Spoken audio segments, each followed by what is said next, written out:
Chères téléspectatrices, chers téléspectateurs, je suis ravi de vous retrouver dans votre émission Ilm wa Hadara, Science et Civilisation.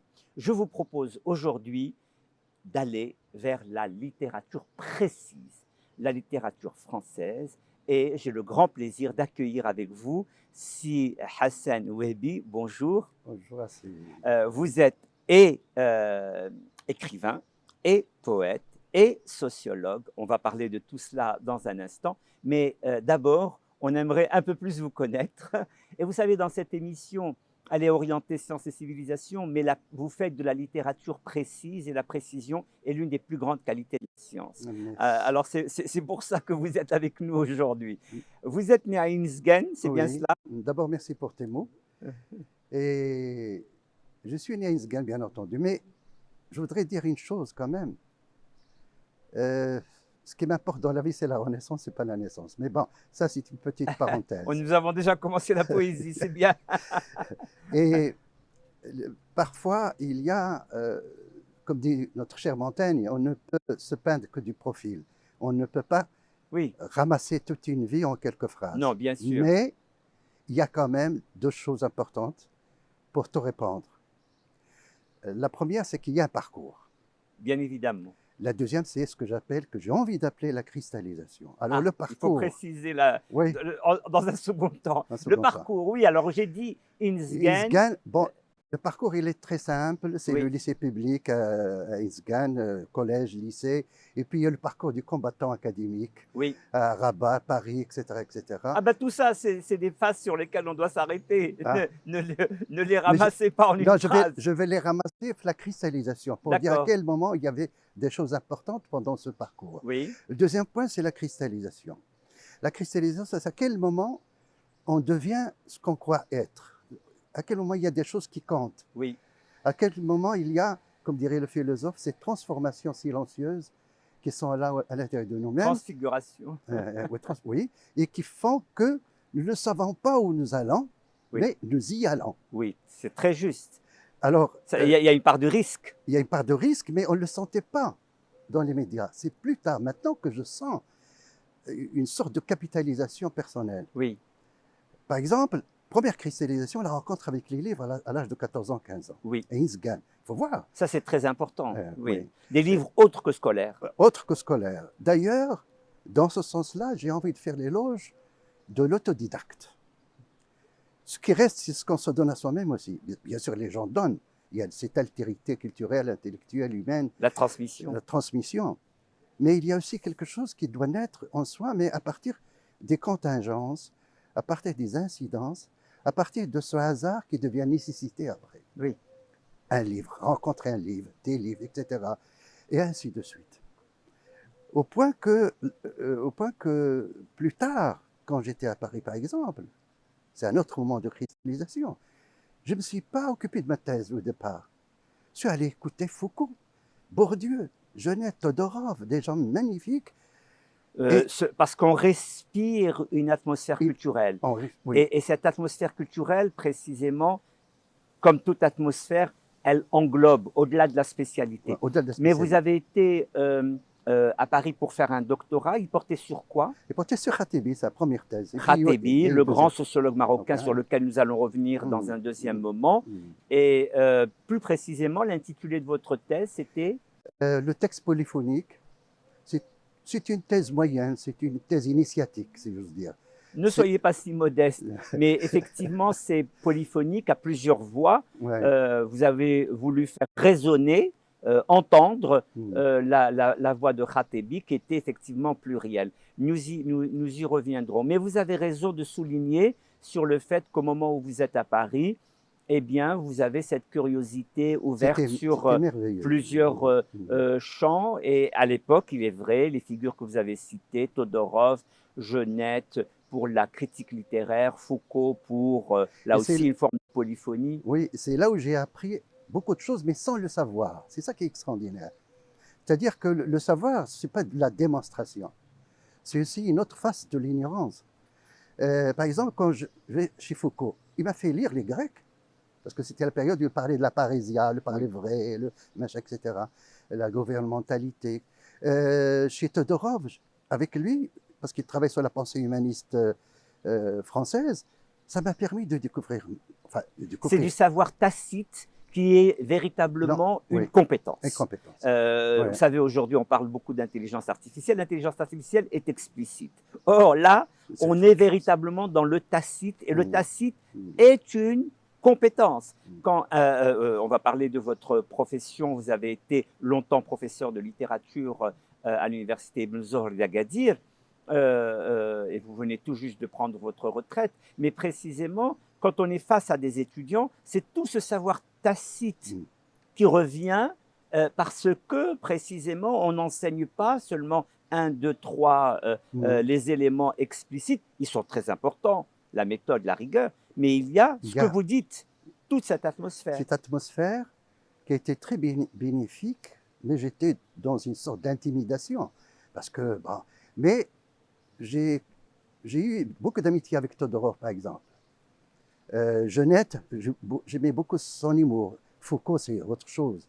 Bourdieu, ça, c'est magnifique, etc. Il y en a d'autres, Mohamed Harkoun, etc. J'étais un peu dans une certaine dissipation, mais à laquelle je donne du sens maintenant. Oui, bien sûr. À propos et hors de propos. Voilà. Alors, justement, hors de propos, par exemple, quand je rencontre mes anciens étudiants, ils me disent, bon, les cours, la pédagogie, l'analyse des textes, d'accord, mais vos digressions. Oui, c'est cela. Parce que ce sont des moments de déclic. La pensée est dans les marges, la pensée est dans les à côté, les éléments obliques. Vous avez parlé de profil. Alors maintenant, c'est le moment quand même de nous appesantir un peu sur la figure d'Al-Khatébi.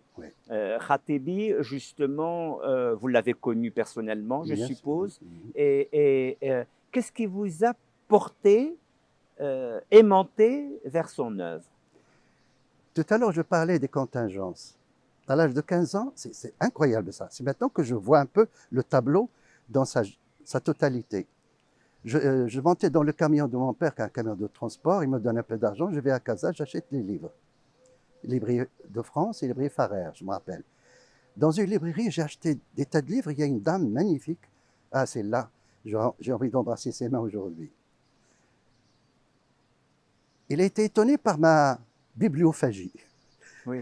Les livres et tout ça, il m'a glissé le lutteur de classe à la manière taoïste de Khatébi. Le lutteur de classe à la manière taoïste d'Al-Khatébi. À partir de là, bon, j'ai lu un peu, etc. Et puis à Rabat, il y avait la mémoire tatouée. Et puis à Paris, on était dans un bouillonnement culturel. Un bouillonnement, et puis dans la difficulté de choisir. Mais à un moment donné, quelque chose m'a dit d'aller dans ce sens-là. Et je ne regrette pas, bien entendu, même si certains textes de Khatébi sont difficiles, même si ma directrice de recherche... À la lisière de la sociologie, de la littérature. La littérature, et même, c'est un styliste lui-même, il dit, je ne suis pas un penseur, je suis un styliste. Il sculpte les mots, comme ce que vous faites, on va en parler dans un instant, comme ce que vous faites dans tous les recueils de poésie que vous publiez. Il était dans la passion. Dans la passion, il dit, d'ailleurs lui-même, il dit, je chemine vers le poème. Alors, pour revenir à votre remarque et question en même temps, il y avait quelque chose qui se formait. La motivation n'apparaît pas au début, elle apparaît après. Elle apparaît après dans le sens où, avec Khatébi, j'étais dans le risque littéraire, parce que c'est pas facile. J'ai peiné pour faire les thèses, etc., etc. Mais il m'a fait introduire dans l'école de la différence littéraire. C'est-à-dire, il m'a permis de lire Derrida, il m'a permis de découvrir des poètes dont il parle, lui-même, sur l'art, sur la peinture. Il a fait des textes magnifiques sur l'art et la peinture. Oui, il a beaucoup contribué à la photographie, aussi au manuscrit, dans sa connivence et accointance avec Sijil Nassi, le pédiatre. Ils ont eu une très belle rencontre tous les deux autour de différentes expressions artistiques au Maroc. Oui. Alors il y a ça, et bien en même temps, il y a cette découverte de soi, mais à partir de ce qu'il appelle lui-même la dissidence pacifique. C'est-à-dire la dissidence pacifique, parce que moi j'étais un peu libertaire quand j'avais 15 ans, 16 ans, etc. Sans violence, bien entendu. D'ailleurs, je n'ai pas la tête d'un violon. Non. Et la dissidence pacifique, c'est-à-dire, il faut être... Tout à l'heure, tu as parlé de marge. Et lui, il parle de marge en éveil. Oui. C'est là où ça se passe. Mais ce qui est formidable, à mon avis, c'est que tout ça n'apparaît pas. Il y a une sorte de... Constitution silencieuse. constitution Vous aimez d'ailleurs, vous écrivez beaucoup sur le silence. Vous écrivez Il n'y beaucoup a que sur les bavards qui parlent de silence. Non, non, pas du tout. Non, mais c'est Le très, silence. très difficile Très difficile. d'arriver à repérer les éléments silencieux qui sont à l'œuvre. Qui sont à l'œuvre. Alors, ce qui fait, c'est une rencontre qui permet les rencontres, Ratibé. Alors que parfois, quand on est avec tel philosophe, tel sociologue, etc., on est dans la chapelle, on est dans une voie particulière, etc. Oui. Avec lui, il y a l'inattendu, oui. Ou ce qu'il appelle lui-même l'inconnu. Des chemins de travers. D'ailleurs, il a fait un joli livre, magnifique. Il parle même un peu de l'hallaj du mystique, qui s'appelle Vœux de silence. Un petit livre qui est publié par le Manar, mais c'est parmi les textes où on se rapproche de la littérature, on se rapproche d'un écrivain, mais comme quelqu'un qui permet une certaine émancipation personnelle. Et avoir le courage, l'audace. Comme il dit lui-même, la vérité est dangereuse. Donc il faut aller vers des vérités dangereuses. Oui, Nietzsche disait qu'il y a des doses de vérité qui ne sont pas toujours faciles à absorber. Oui, oui, absolument. Donc c'est ça la raison principale. Mais l'individu lui-même est intéressant parce qu'il est à la fois dans l'ancrage, dans la société marocaine, oui. Et en même temps dans une sorte, ce qu'elle appelle les exercices d'altérité cosmopolite. C'est-à-dire, ce n'est pas l'universalisme, le cosmopolitisme un peu béat et tout ça. Non, c'est le passage, comment passer les frontières. C'est ça. Puis alors, vous avez parlé de ce premier texte que vous avez découvert très tôt, voilà, à la manière taoïste. Justement, sa fascination pour le Japon, sa fascination pour les écoles de pensée d'Extrême-Orient montre justement, non pas un éclectisme, mais une façon, je reprends votre expression, d'être engagé dans un cosmopolitisme de bonne aloi, qui n'était pas un cosmopolitisme politique, mais très littéraire, de découverte d'éléments épars et très lointains. Il s'était d'ailleurs engagé aussi au Collège international de philosophie, vous avez donné des séminaires. J'ai assisté à ces séminaires. Ah d'accord, vous assistiez à son travail là-bas. Donc Abdelkbir Khatibé, après, sur la base de son travail, vous avez constitué vous-même votre propre travail et vous avez orienté votre travail, on va parler tout à l'heure de votre travail en tant qu'enseignant, mais en tant qu'auteur, la poésie fut pour vous une expression privilégiée. Pourquoi? Parce qu'elle est secrète. Tout en disant la chose suivante. J'aime pas cette figure repue du poète. Prophète de ceci, miracle de cela. Tout ça, c'est du folklore. Oui, pour moi. Bien sûr. C'est des crises post-romantiques, romantiques et post-romantiques. Mais j'aime bien cette coïncidence avec soi-même. Une fois, on a demandé à Igasset, le philosophe espagnol, qui ça, pardon? Igasset. Oui. Rappelez-nous qui c'était. C'était un philosophe espagnol, catholique, etc., mais il a fait de très belles choses. Il a dit, qu'est-ce que tu fais? Il dit, j'essaie de correspondre à moi-même. Et cela n'est possible que pour moi, que par un devenir poétique. Mais la poésie n'est pas de l'ordre de l'affirmation. Il est de l'ordre de la quête du sens. La poésie formaliste ne m'intéresse pas beaucoup. Post-malarméen, etc., tout ça. Le travail sur la phrase ne m'intéresse pas. Ce qui est important, c'est que chaque recueil traduit une expérience sensible. Un état d'esprit. Un état d'esprit. Soit sur le deuil que j'ai vécu, soit sur l'aimance, ce que les autres ont appelé déjà avant moi l'aimance. Oui, l'aimance. J'allais vous demander, qu'est-ce que vous mettez derrière ce mot, peusité de l'aimance? Il est dans le Grand Robert déjà. D'accord. Mais il a été inventé. Oui, j'ai dit peusité, j'ai pas dit qu'il était inventé. Oui, il a été inventé par Pichon et Wagner, je crois. C'est un grammairien qui l'a utilisé, pour parler de la sexualité des adolescents, c'est-à-dire, et l'apostrophe aimance, c'est-à-dire quelque chose qui n'est pas de l'ordre de la pétence sexuelle, mais de la coopération entre les hommes et les femmes. Dolto a repris ça. Qui ça, pardon? Dolto, Françoise Dolto. Ah, Françoise Dolto, a oui, parce repris- qu'elle était la psychologue, psychanalyste, des adolescents, surtout. Voilà, il a repris ça Oui. dans un de ses livres, et puis Khatibi a repris ça à sa manière. Ah, d'accord. Mais Khatibi, Donc, il y a une succession d'auteurs ouais. qui se sont intéressés Ouais. au mot et à ce qu'il désigne. Et moi, j'ai pris la queue, moi aussi. D'accord. J'ai fait le truc, j'ai écrit un livre là-dessus, et puis un recueil de poésie. Mais ce qui est intéressant, c'est que, pour revenir à Lémence, c'est que Khatibi l'a relié à toute la tradition courtoise. D'accord. Ce qu'on appelle la finama. La tradition courtoise, c'est-à-dire comment être avec l'autre. Des formes d'élégance, de rapport à l'autre. De rapport à l'autre. Oui, oui, oui. Ça rappelle certains textes particuliers de la philosophie, etc. Alors, mais Khatibi est resté dans une pudeur quelque part. Moi, dans un livre qui s'appelle Éloge, Petit éloge de Lémence, j'ai dit non, il faut être avec les autres, mais comment être avec les autres? Avec les femmes, ou avec l'autre, je ne sais comment ils appelaient. Pourquoi? Parce que Lémence est fondée sur l'attachement et le détachement. À la fois une aimantation et une séparation. Et séparation. Donc il y a une ambivalence dans le terme. Il y a une terme. ambivalence, mais qu'on accepte parce qu'elle est vraie, parce que c'est la réalité. Oui. L'amitié, elle est contractuelle. L'amour, il peut devenir mortifère et mortel.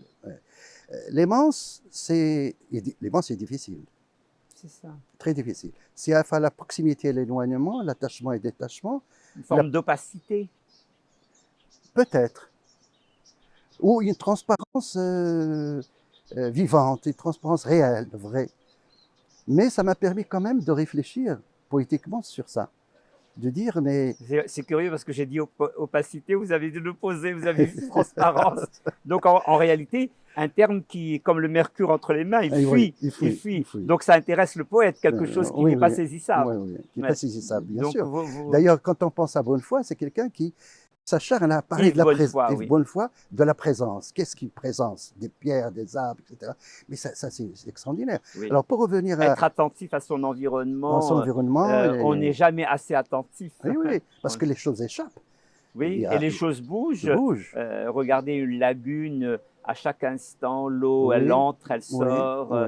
C'est des images de contemplation extraordinaires. Il y a l'inaccessible. L'absolu a été inventé pour rendre les gens malheureux. Alors que peut-être pas complètement quand même, vous êtes un peu sévère. Je vais être un provocateur à ma manière. Mais le fait de dire que les choses sont difficiles à retenir, oui, ça veut dire que l'altérité est difficile à retenir. Oui, et puis alors, je reviens à votre écriture poétique. Vous savez, il y a ça même en science. On cherche, on vise une chose, on en exprime une autre. Ouais. On vise une chose, on en exprime une. Et vous vous installez dans cette inadéquation. Ouais. Et dans cette inadéquation, c'est peut-être pas le mot inadéquation, mais cette approximation, vous essayez de saisir ce qui résiste. Vous travaillez avec les résistances, les mots comme résistance. Je voudrais revenir à un point que vous avez soulevé tout à l'heure à 2 reprises, c'est que finalement, on construit une image de soi à laquelle on cherche à ressembler.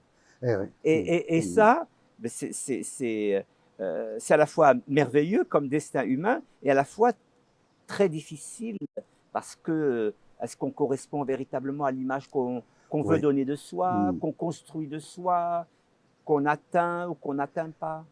C'est juste ce que tu dis, vraiment juste, parce que c'est pour ça que je suis peut-être dans la poésie plus que dans autre chose. Parce qu'il y a quelque chose qui demande à revenir, mais à partir d'une expérience sensible. Mais sans oublier que la poésie, s'il n'est pas guidée par une pensée souterraine, c'est pas intéressant. Et c'est quoi cette pensée souterraine? C'est pas le thème, c'est pas le motif, mais c'est quelque chose qui est de l'ordre de l'approche intelligible du monde. Oui. C'est-à-dire, quand on parle de l'aimance, quand on parle du deuil, quand on parle de beaucoup de choses. Là, je suis en train de faire un recueil, enfin d'essayer d'aller vers ça. Ça s'appelle les demeurants, ceux qui demeurent, les demeurants. C'est venu comme ça, pourquoi? Parce qu'à un moment donné, j'avais des petites angoisses de mort, de disparition, etc. Alors je dis, qu'est-ce qui demeurait encore là? Puis dans demeurer, il y a la demeure. Il y a la demeure, d'ailleurs j'en parle aussi. Oui. Il y a la demeure, il y a, la possibilité de dire je suis ici d'abord, avant d'être ailleurs. Oui. Et c'est ici-là qui importe pour le moment. Donc il y a toujours une pensée qui travaille, et même chez Khatebi bien sûr. J'étais à bonne école certainement. Dans le lutteur de classe allemagne taoïste, c'est comment concilier les opposés. Dans les manses, dans Oui, la... parce que quand ce titre est incroyable, lutteur de classe à la manière taoïste, lutteur de classe, donc on est dans une orientation marxiste, tout ça. À la manière taoïste, le taoïsme, peut-être dire un mot, c'est une école de pensée où on se laisse complètement porter par les événements. On cite souvent une personne qui semble de l'extérieur en train de se noyer, mais en réalité, elle est portée par les vagues. Et donc, c'est quelque chose de difficile. Et cela me permet de dire la chose suivante, c'est que peut-être aussi, je suis quelqu'un qui n'est pas tranquille, je suis intranquille, comme dit l'autre. Mais cette intranquillité, je ne veux pas la répudier, je ne veux pas la chasser. Vous faites avec. Je fais avec, parce que c'est elle qui me permet certaines choses. Oui. Je suis à ma manière sisyphien. Sisyphien, il faut préciser, donc le mythe de Sisyphe, condamné à monter la pierre en haut, rocher, elle tombe et on reprend. Refait, et il faut s'imaginer Sisyphe heureux. Il ne peut pas être heureux parce que, il y a aussi une phrase de Roger Caillois, il dit, il n'y a pas d'effort inutile, Sisyphe se faisait des muscles. C'est ça, il y a toujours un bon parti. Un bon parti. Donc pour revenir au déchirement et tout ça, je le suis, mais c'est ce travail continu pour trouver quelque chose dont j'ignore la teneur, mais je ne sais pas. Et qui travaille en vous. Et qui travaille. C'est pour ça, moi, il y a un mot que j'aime de plus en plus, l'aveuglement. L'aveuglement, oui. C'est-à-dire, il ne faut pas être dans une, je reprends le terme d'opacité peut-être, il ne faut pas être dans une clairvoyance banale, triviale. On est porté par les choses qui arrivent. Il faut arriver à faire face à ce qui nous constitue, qu'on ne sait pas toujours. Oui, oui. Et on ne finit pas de devenir quelque chose qui continue de se former, qu'on ignore. Je comprends bien. Pour les derniers moments qui nous restent, j'aimerais qu'on évoque votre travail à l'université Ibn Zohr d'Agadir, vos étudiants. Vous avez formé plusieurs générations. Alors précisément, le rapport des jeunes gens à justement cette écriture, ce soin, ce souci des mots. Quelles ont été vos expériences marquantes avec eux? Il y a comme dans toute histoire humaine, il y a deux civilisations, il y a deux moments. Il y a un moment d'épanouissement, il y a un moment de décadence. Au début, les années 80, 86, jusqu'à 94, 15, 16, j'ai eu des promotions magnifiques. Tu leur donnes des livres, le lendemain, ils te les ramènent. Ils ont déjà passé la nuit à les lire. Par rapport aux étudiants, selon le cursus normal, je ne parle pas des thèses. La recherche, c'est une autre affaire. La recherche, c'est plus tard que j'ai pu diriger certaines thèses. Et je suis très content de certains éléments, vraiment bien. Mais seulement, ils sont noyés dans quelque chose qui n'a plus de nom. Parce que c'est la décadence. L'université est dans l'impasse. Il y a Charqaoui qui a fait, le sociologue. Oui, qui a fait un rapport dans les années 2005 sur... Il a été mis dans les tiroirs. Oui, sur l'état de... La crise de l'université marocaine. Voilà, des sciences humaines et sociales dans l'université marocaine. Il a montré un petit peu... Vous l'avez vécu à ce moment-là, vous étiez enseignant. Et donc, il y a... Qu'est-ce qu'on peut améliorer, Monsieur Wehbi? Je trouve, peut-être c'est maintenant qu'il faut travailler. Maintenant que j'ai quitté la fac, l'université... Vous la voyez de l'extérieur. Vous avez un regard plus objectif. Oui, ce qu'il faut travailler parce qu'il faut plus qu'il y ait l'enseignement tel qu'il est exercé maintenant. Il faut beaucoup d'ateliers parce que les étudiants choisissent... Des ateliers, c'est ça, en petits groupes. En petits groupes, parce que... Et autre chose, ateliers d'écriture. Pourquoi? Parce qu'on a un problème, un paradoxe incroyable. Un étudiant s'inscrit au département de français, il ne peut pas écrire une seule phrase correcte en français. Pourquoi? Parce que ce sont des choix arbitraires, des choix perdus. Il a pris une inscription au département de français sans être trop motivé. Sans être motivé, Et sans sans avoir avoir le bagage, les prérequis. les prérequis. Les prérequis. Alors l'université ne peut pas le réinventer Mm. complètement, mais Ouais. elle peut l'accompagner. Mais seulement, il y a une généralisation, je ne dirais pas de la médiocrité, d'un type de pouvoir particulier qui est malsain dans les universités marocaines C'est maintenant. quoi? Le clientélisme. Ah. Le plagiat. Le Terrible. plagiat, les oui. thèses. Le plagiat est une catastrophe, est une tragédie. Tragédie. Et malheureusement facilité par les moyens Maintenant. technologiques Actuel, contemporains. contemporain. Oui, oui, oui. Alors ça, il- effectivement, peut-être qu'il faut de plus en plus, face aux étudiants, rappeler quelques règles éthiques du travail intellectuel. Ouais. Et même les enseignants aussi. Hein. Les enseignants, Mm. ce sont d'abord eux, merci de le souligner, ce sont eux qui donnent l'exemple. Il faut d'abord qu'ils soient eux-mêmes absolument irréprochables. On a vécu des choses terribles comme l'université marocaine, à Agadir en tout cas, même partout, d'ailleurs, tout le monde dit la même chose, je n'invente rien. Je ne le fais pas par acrimonie, non, ou par ressentiment, mais quand même, Non, quand il y a un problème, il faut en parler pour essayer de le résoudre. le résoudre. Je regrette une chose, Le clientélisme, c'est effectivement catastrophique, et il faut arrêter avec cela. parce que l'université était un bastion de savoir, elle était protégée. Bien sûr. Maintenant, il est comme je dis dans un des livres, il a été rattrapé par la société.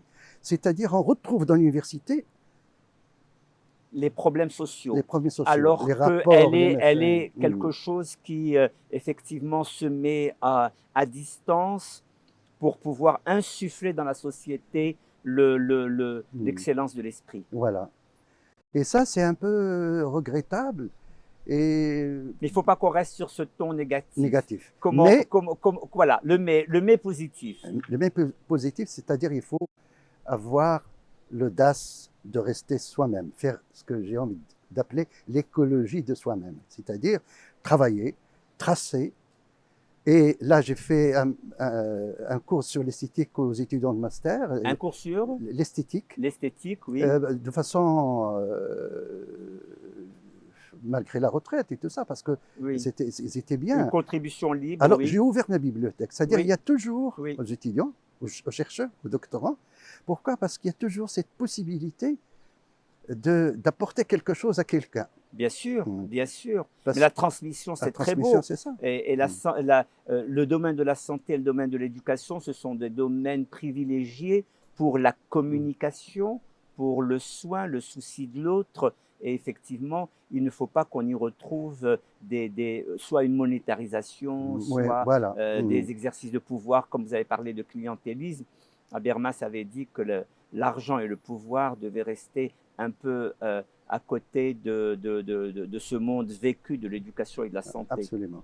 Alors, vous avez raison, tu as raison, je ne sais plus comment dire, de dire qu'il ne faut pas finir par un élément négatif. Un élément Non. négatif.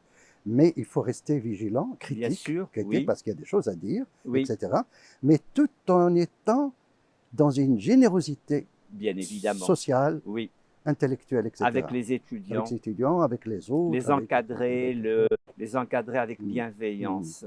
Mm. Merci beaucoup, Si Hassan Wehbi, pour votre C'est moi qui te passage dans remercie. cette émission. Merci Merci. beaucoup. Mm. Chères téléspectatrices, chers téléspectateurs, nous étions avec Si Hassan Wehbi de l'Université Ibn Zor d'Agadir autour de la sociologie de Khatebi et autour de son écriture poétique qui, comme vous avez vu, est une écriture difficile, résistante, un peu à la manière de ce que nous pouvons vivre au jour le jour. Je vous remercie et vous donne rendez-vous à une prochaine fois.